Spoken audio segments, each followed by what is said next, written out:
incompatible, and they went their separate ways.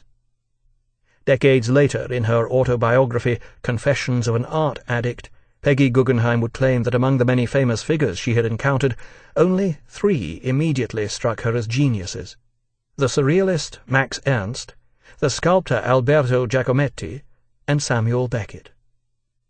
This was apparently not hindsight. In her own words, when she had first met Beckett, he had been merely a frustrated writer, a pure intellectual.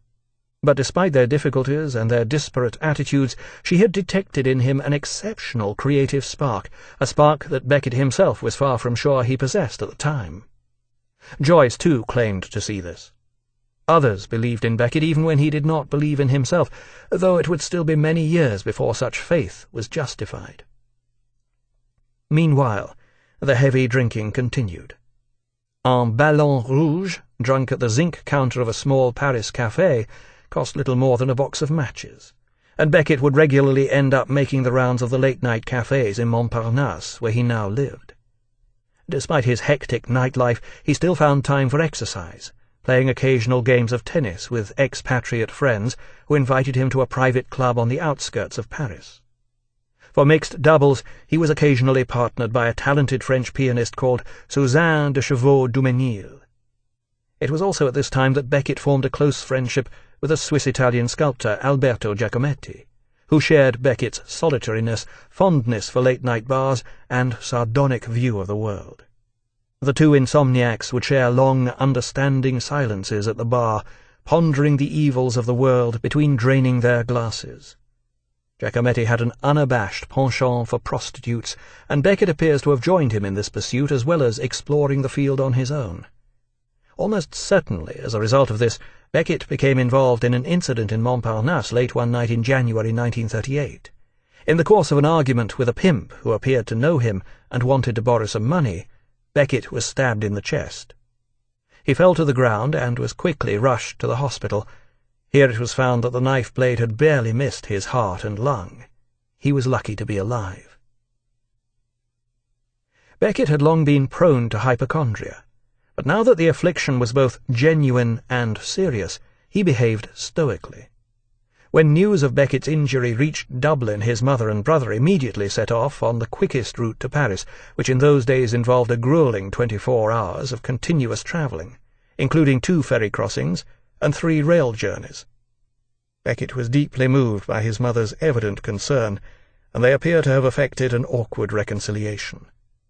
The events had a deep effect upon Beckett, and even broke his writer's block. In his hospital bed he found himself writing poetry again.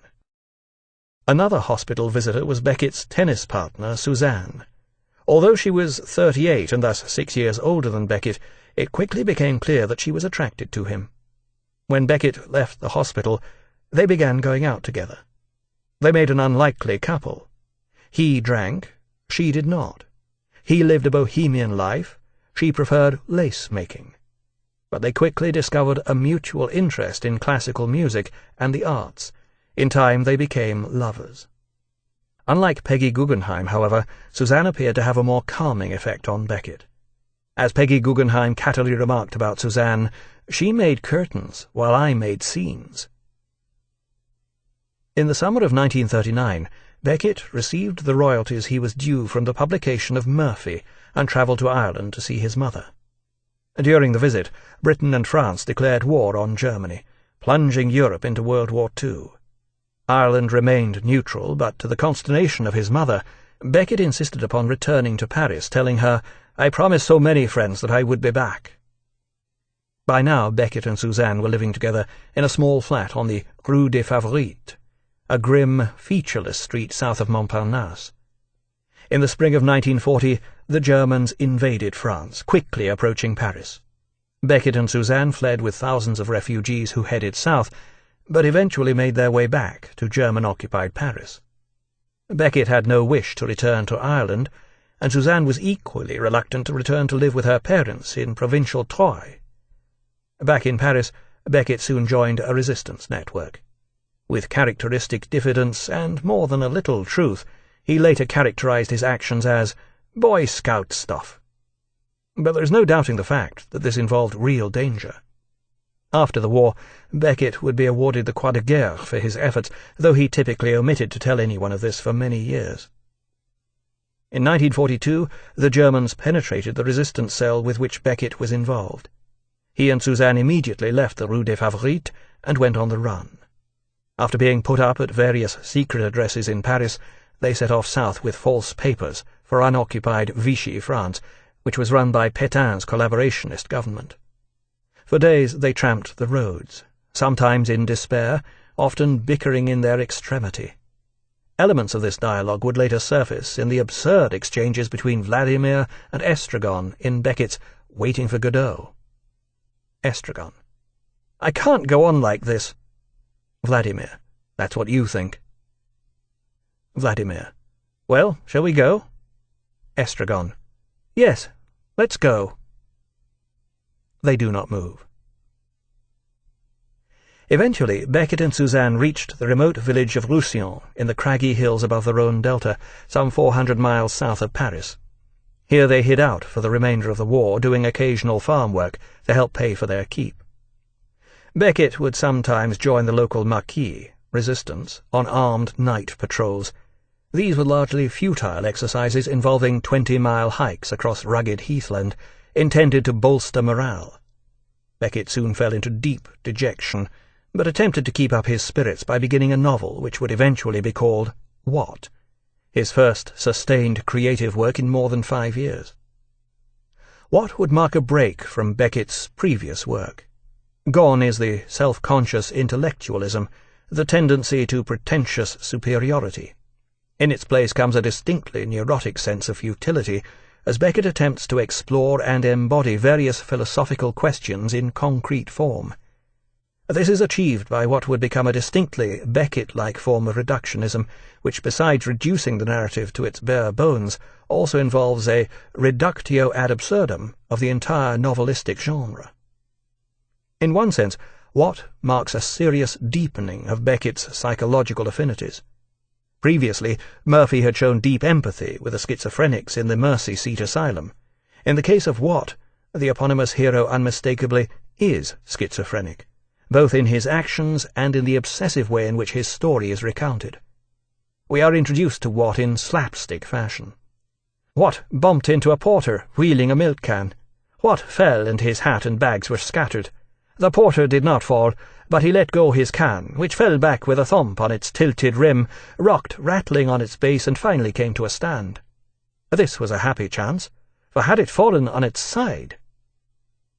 In basic outline, the story has a symbolic, distinctly Kafkaesque simplicity. After a series of farcical mishaps, the bedraggled What turns up at the house of Mr. Knott, where he is to work as a servant. After being subjected to a seemingly endless diatribe by the departing servant he is replacing, What takes up his duties on the ground floor, performing his allotted menial tasks. Eventually he graduates to the top of the house, where he looks after the bedroom, taking the place of Erskine, whose employment has come to an end. During this time in the house, What's life revolves around the mysterious but elusive Mr. Knott, the master of the house. Mr. Knott saw nobody, heard from nobody, as far as What could see, but What was not so foolish as to draw any conclusion from this. The latter observation is the key to What's overriding philosophical attitude toward the world. What catches a few glimpses of Mr. Knott, the most notable being of him meditating in the garden. Otherwise Mr. Knott remains unknown, seemingly defined only by negation. The narrative of the story is characterized by neurotic obsession with detail and repetition. This comes across as perverse, psychotic, or humorous, depending upon one's attitude toward the repetitive goings-on in which What becomes involved. At first these appear trivial to the point of tediousness, but they soon open up into a world of deeper meaning. What distressed What in this incident, and in subsequent similar incidents, was not so much that he did not know what had happened, for he did not care what had happened, as that nothing had happened, that a thing that was nothing had happened, with the utmost formal distinctness, and that it continued to happen in his mind, he supposed, though he did not know exactly what that meant, and though it seemed to be outside him, before him, about him, and so on. This may appear as a distinctly obsessive and oblique examination of the nature of existence, but there is no doubting its philosophical penetration. Such passages do not make for easy reading, and indeed there are times when it is almost impossible to continue without one's mind drifting into something akin to involuntary schizophrenia. Yet there is no denying the depth